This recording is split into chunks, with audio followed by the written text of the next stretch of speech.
And I was so overwhelmed I can almost not speak. So here we go.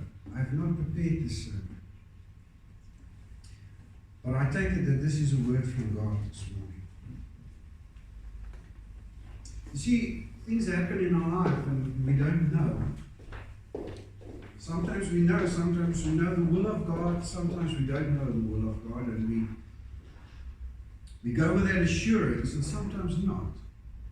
You see, just on the weekend, when Anton has passed away, my mother-in-law's, Lisa's uncle, my mother-in-law's brother, passed away from cancer. Suddenly, in 2 months, he was 100% fine. We had some time with him just after they were diagnosed. From the diagnosis, he went down.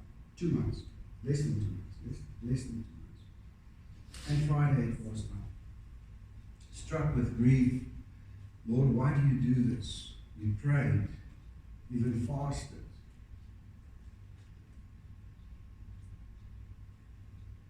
And the only answer that God has given me is, I am God. I know what I'm doing. And in this instant, God gave me this word. You know, there's a guy called David, and he had some sin in his life, and the sin was called Bathsheba.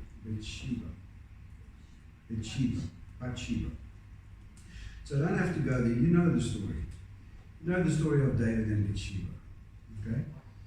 And there was a consequence for the sin, but the sin was greater than that lustful act. The sin was the death of her husband.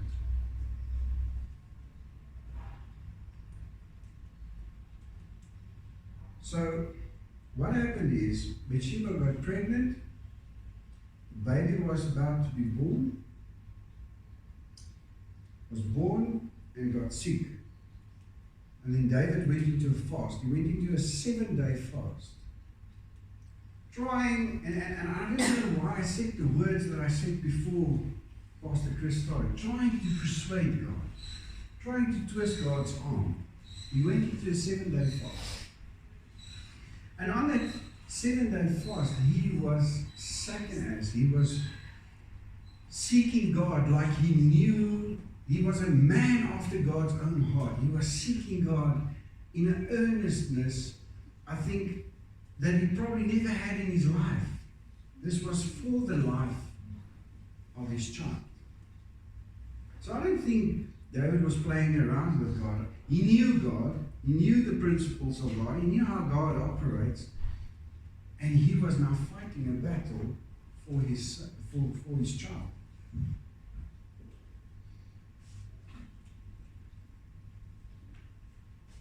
I'm just going to read there in 2 Samuel 12. And as I opened my Bible, it fell open at 2 Samuel 12. Can't believe this. I read it. And David therefore pleaded with God for the child. And David fasted and went in and lay all night on the ground. 2 Samuel 12 verse 16. So the elders of the house arose and went to him to raise him up from the ground, but he would not, nor did he eat food with them. Then on the 7th day it came to pass that the child died. And the servants of David were afraid to tell him that the child was dead. For they said, indeed, while the child was alive, we spoke to him, and he would not heed our voice. How can we tell him that the child is dead? He may do some harm. When David saw the servants were whispering, David perceived that the child was dead. Therefore David said to his servants, is the child dead? And they said, he is dead. So David arose from the ground, washed, and anointed himself. You see, the word that God just gave me right there is, David knew God. David had a contrite heart towards God. But David knew something else. He knew that God can be persuaded. If we think of Sodom and Gomorrah, if we think about Noah, God can be persuaded, and He can say, well, let my mercy extend a little bit more for more people. God can change His mind about Israel, get so angry with Israel that He wants to wipe them out, and then the prophet comes and step into the gap for the Israelites, and God's wrath will be taken away. David knew that God can be persuaded by a contrite heart, by a heart that humbles. He was lying on the ground. So David went and he took that action. But the next verse actually shows me that David knew something else about God. He knew the righteousness of God. You see, a life for a life is how God operates. It's like a spiritual law. This is the God we serve. Righteousness. And David took their life. So whose life should God have taken? Think about it. God, I don't know why this is happening to me. What God is trying to tell me is that watch out that not worse would have happened to you, David. Watch out that it was not your life, David, but I was supposed to be taken in my righteousness. So I spoke badly about a person and I lied about that person.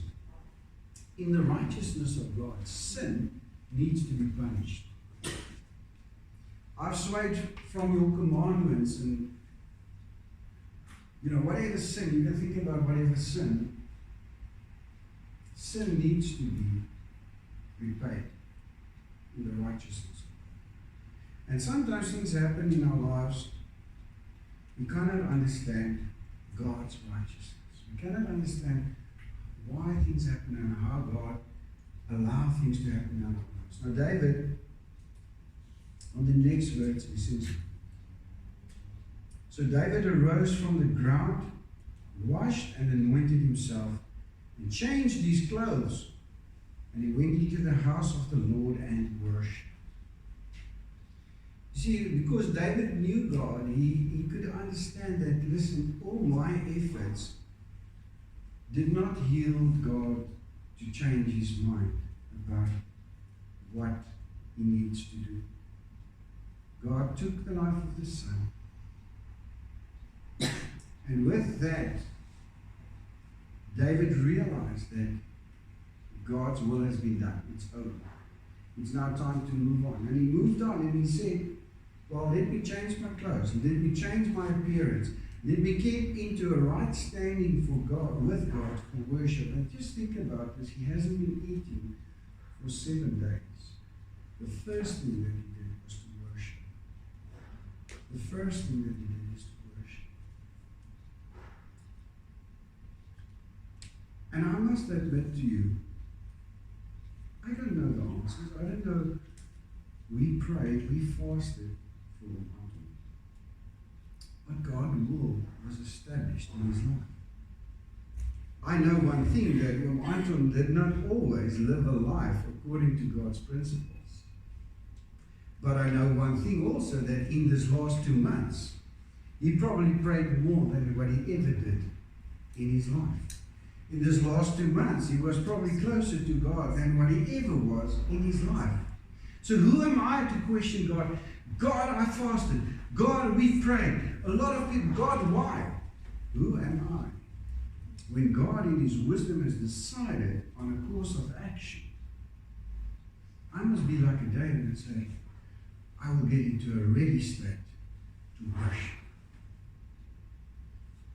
I will be at my post to worship God. And this morning I decided, if there's nobody at church, I'm going to worship. I didn't know the word that God was giving me right now is going to be given. But I just decided, if there's nobody this morning, we're just going to worship. We're just going to worship. We're just going to love the God, the Creator God, that is loving us on a daily basis. And David did that. So David arose from the ground. He picked himself up. You see, it's an action that you have to do. You have to do it. He picked himself up from the ground, washed and anointed himself, and changed his clothes, and he went into the house of the Lord and worshipped. Then he went in to his own house, and when he requested, they set food before him, and he ate.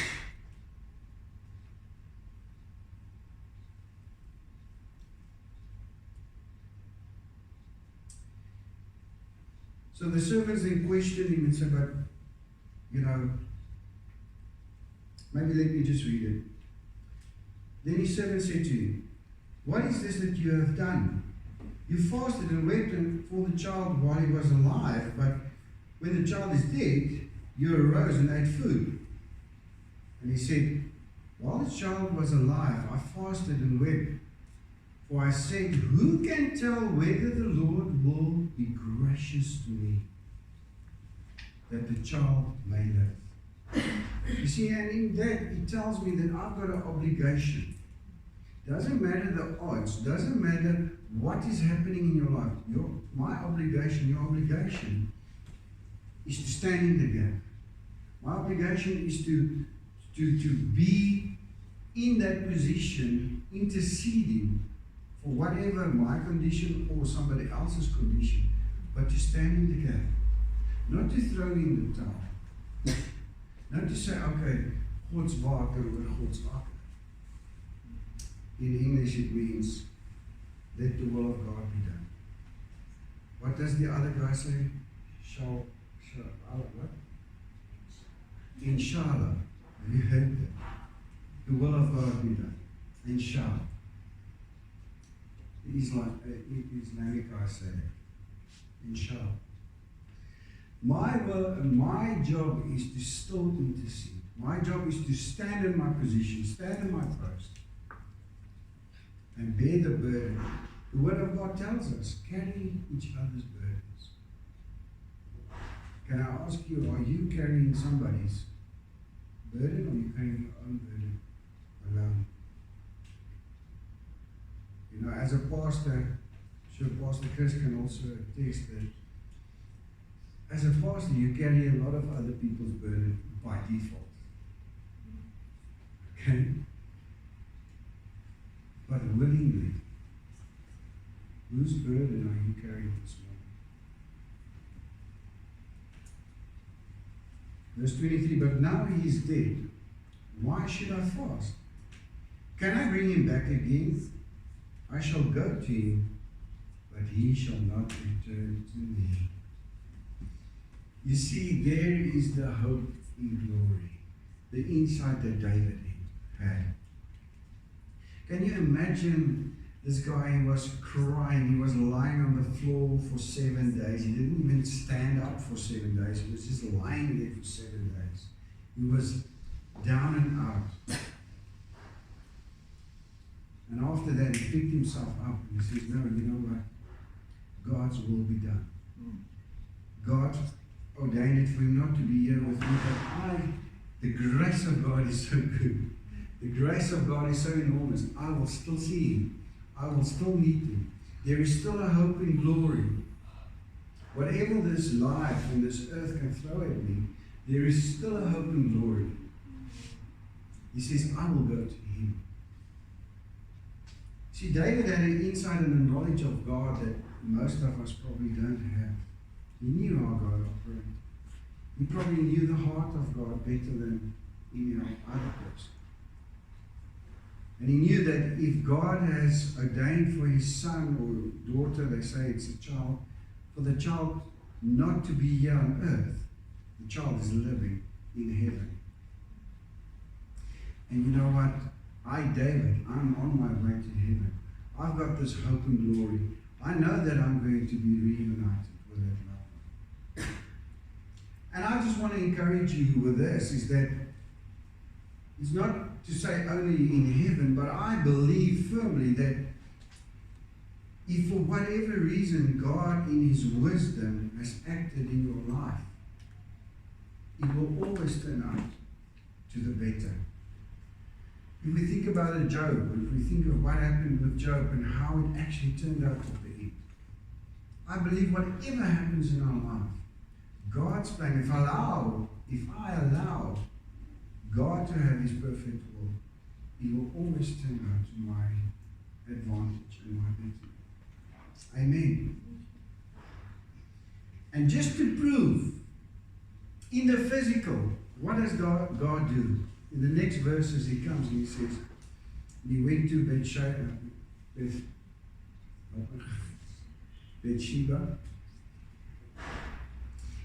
In the next verses He says, He went to Bathsheba and Solomon was birthed. The blessing of God, the future of God, the lineage of David, but also actually the blessing of God, not only on David and his household, but the blessing of God over the whole nation was birthed. So from that pain, God created something beautiful. I just want to encourage you this morning. Maybe you're going through a tough time. Maybe we don't understand. Maybe we think we understand. The only thing we have to know is God is almighty. Amen. God has got a plan. And I have to be able to listen to the answer that He's given for me right now. David had fasted, wept for 7 days, and the answer came, the child is dead. Can I accept the answer of God for right now in order to release the blessing of God for the future? Amen. Amen. And I think I need to stop there. That's the word that God just gave me right now. So I don't want to push it further. I hope for somebody this morning that you can be encouraged. And whatever we're going through right now, hold on to the knowledge that God is God. What did Pastor Chris say last week? But God. Amen. But God. I'm going through the toughest battle at the moment, but God. I cannot see the outcome. It's filled with darkness, but God. It feels like my prayers is hitting a ceiling. Continue, but God. This morning I was supposed to work. I said, Lord, not today. I grabbed this jacket, I opened the garage, and I started the run. I said today I want to go to church and I want to listen to His word. But what brought me here this morning, I just wanted to thank God and praise Him and give Him all the glory for what He did. Because 3 things left me this week. I received a phone call from my son at the job now. He's leaving in this week to Clifton. Secondly, God blessed me with a house. My house is built. December I can move in. Thirdly, I received a blessing, big. I've got a big increase. 17 years. Glory. So I just want to thank Him and say, I give Him all the glory and all the praise for what He did for me. Amen. It's big for me. Somebody else it's going to be small, but for me it's big. I didn't have it. Amen. My house is the biggest one.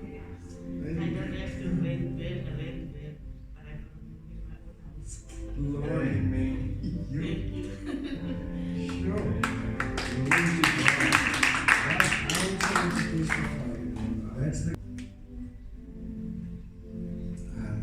this week has been a very tough week on different fronts. But God is on the throne and the enemy will be shattered. Amen.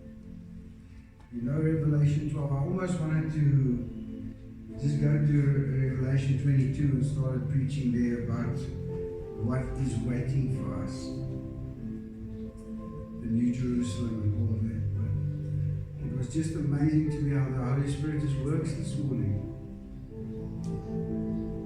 I thought, well, I'm going to be like a Daniel. If it's only me this morning and the worship team, we're going to worship God for who He is, not because the church is full, but for who He is. Amen. And God comes in His glory and He reveals His glory to us. Amen. Revelation 12:11. Was it honest? 11, 12. Did you hear? I think it's 12:11. It says that we overcome Him by the blood of the Lamb, the word of our testimony, and that we do not love ourselves unto death. Amen. Which means obedience, obedience, obedience. Amen. Let us